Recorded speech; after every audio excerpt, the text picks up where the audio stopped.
शकील भाई नमस्ते। जिंदाबाद। जिंदाबाद ताई। अभी हमारे जो जनता का आईना में हमारे श्रोता देख रहे हैं कि गुजरात में किस तरह से प्रेस कॉन्फ्रेंस को उद्ध्वस्त किया गया। पुलिस प्रेस कॉन्फ्रेंस के अंदर घुसकर किसान नेताओं को एक एक करके वो लेके चली गई। किसान नेताओं ने यहाँ तक सवाल किए कि ये गांधी का प्रदेश है, गांधी का देश है और आप इस तरह से लेके जा रहे हैं। लेकिन पुलिस वालों ने कोई जवाब नहीं दिया और एक एक सभी नेताओं को लेकर गए और उन्हें प्रेस कॉन्फ्रेंस नहीं करने दी। तो आपके इस बारे में आपकी क्या प्रतिक्रिया है? गुजरात तो एक ऐसी भूमि बन गई है जो गांधी की भूमि नहीं, मोदी की भूमि बन गई। और गुजरात में ये जनतंत्र की अवहेलना हमारे नर्मदा बचाओ आंदोलन में बहुत साथ तक भुगती है। अभी भी जो लोग आदिवासी विस्थापन के खिलाफ लड़ते हैं, जो विस्थापन बेबुनियाद है, बस उनकी भूमि पर भी शुरू हो जाए। और इसीलिए गुजरात में आज युद्धवीर सिंह जैसे जो बिल्कुल ही शांति प्रिय और अहिंसक किसान नेता है, और भारतीय किसान यूनियन आज सबसे बड़ा यूनियन, एक संयुक्त किसान मोर्चा जो बन गया है, सबसे बड़ा अलायंस उसके साथ ही चल रहा है।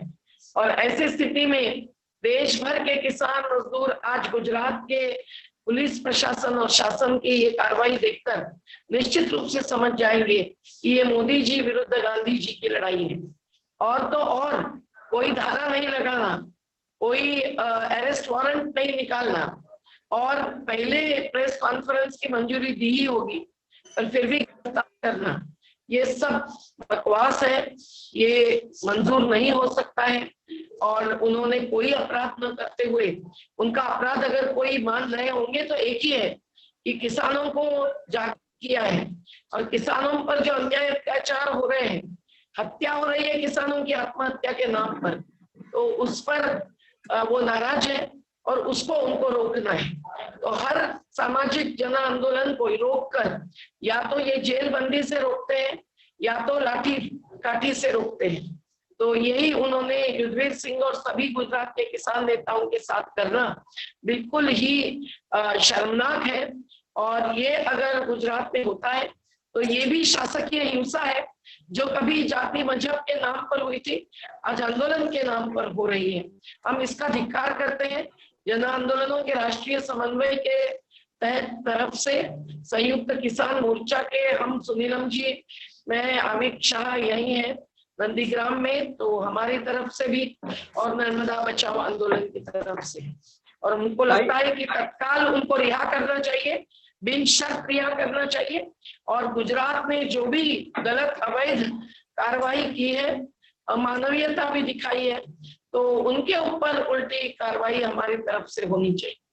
ताई ये इन्हें इतना लोकतंत्र में इस तरह से प्रेस कॉन्फ्रेंस में घुसकर किसान नेताओं को इस तरह से अरेस्ट कर रहे हैं, इतनी हिम्मत इन्हें कहाँ से मिल रही है? हिम्मत तो यही है, उनकी ताकत तो अडानी अंबानी की है और पूंजीपतियों की है, पूंजी बाजार की है।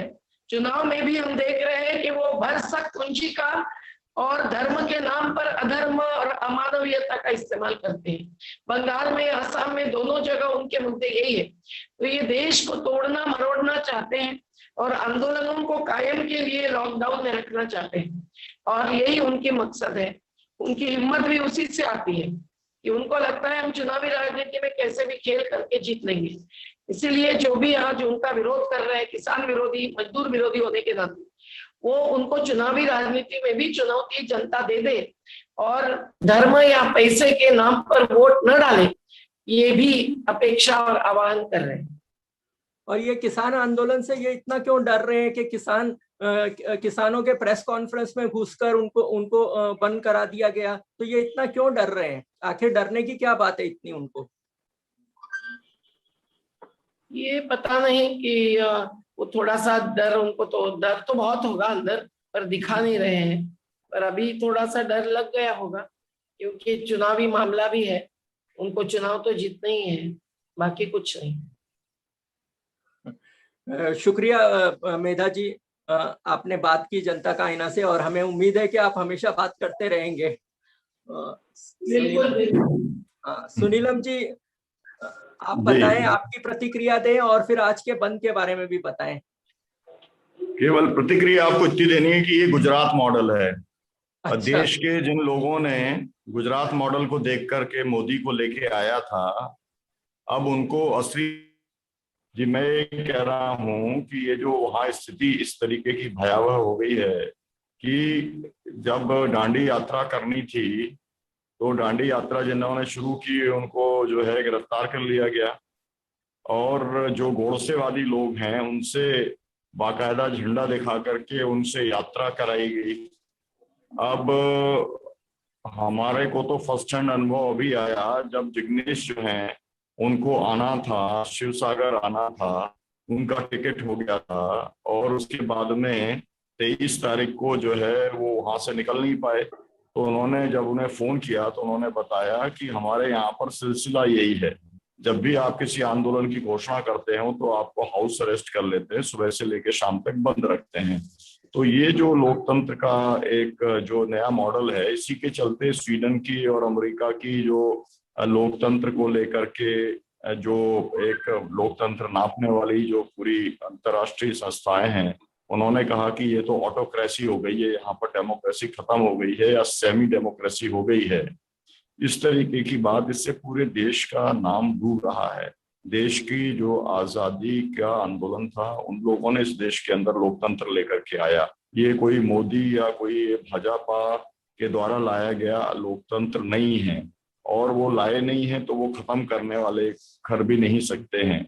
और उनके लिए तो विशेष तौर पे शर्म आनी चाहिए, क्योंकि इमरजेंसी का उन्होंने विरोध किया था और बहुत सारे लोग जो है उनकी भी इमरजेंसी के अंदर जेल में थे। ये बात अलग है कि उन्होंने माफी मांग ली और माफी मांग के वो बाहर आ गए थे, लेकिन सवाल ये है कि लोकतंत्र के का ये जो एक उनका व्यवहार है कि लोगों को, किसानों को, विशेष तौर पर देश भर के किसान आंदोलन करेंगे लेकिन गुजरात के किसान आंदोलन नहीं कर सकते।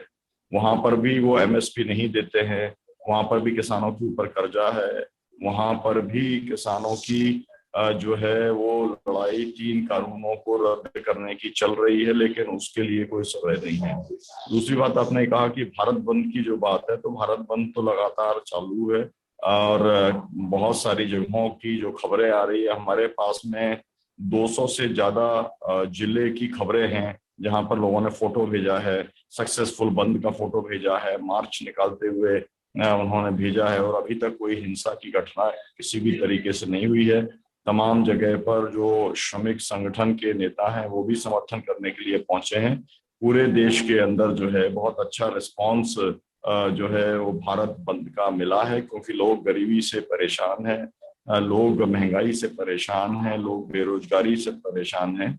इसलिए उन्होंने जो कॉल संयुक्त किसान मोर्चे के द्वारा दिया गया था, उस कॉल के तहत लोगों ने बंद करने का काम किया है। सुनीलम जी, ये इनसे मुकाबला कैसे करें? ये जो नथुराम गोडसे के वारिस हो गए हैं और जो गांधी के विरोध में काम कर रहे हैं, और कल मैं अपूर्वानंद जी से बात कर रहा था तो उन्होंने मुझे कहा कि इनको खून लग गया है, तो इसलिए इन्होंने बाबरी मस्जिद तोड़ा, तो उसके बाद भी मंदिर बनाने का निर्णय इनको मिल गया है। इन्होंने गुजरात में दंगे कराए तो सत्ता मिल गई है, इन्होंने हत्याएं कराई तो इनको भी पद मिल गए हैं, उसके बाद जज को भी इन्होंने मैनेज कर लिया। तो इस तरह से इनको खून लगता जा रहा है, तो इन्हें मालूम है कि हम गलत करते रहेंगे तो हमें सत्ता मिलती रहेगी, तो इनका मुकाबला कैसे करेंगे? देखिए, मुकाबला तो लोगों ने जब हिटलर का किया, लोगों ने जब मुसोलिनी का किया, लोगों ने जब इंदिरा गांधी का मुकाबला किया, तो फिर ये अभी मतलब उनकी कैटेगरी के ऊपर जो है उनकी पहुंचने की कोशिश है, लेकिन अभी दुनिया ने के अंदर वो उतने बड़े तानाशाह स्थापित नहीं हुए हैं। तो इसलिए जनता ने जैसे हिटलर को हटाया, जैसे मुसोलिनी को हटाया, जैसे इंदिरा गांधी को हटाया था, उसी तरीके से जनता इनको भी हटा देगी। हम लोग जनता की शक्ति में विश्वास करते हैं, भारत के लोकतंत्र में विश्वास रखते हैं और भारत के संविधान में विश्वास रखते हैं। इसलिए हमें पक्का भरोसा है कि जो है लोकतंत्र कुछ समय के लिए बाधित हो सकता है, लेकिन आखिरी में लोकतंत्र की ही विजय होगी। भारत का संविधान ही जीतेगा, भारत की जनता ही जीतेगी, तानाशाह परास्त होंगे, तानाशाहों को हराया जाएगा। सुनील जी बरोबर है कि जनता ही जीतेगी। एक सवाल, क्योंकि आप वहां पर बंगाल में हैं, तो ये हमारे प्रधानमंत्री अभी जो बांग्लादेश में गए हैं, ये चुनाव को प्रभावित करना नहीं हुआ क्या?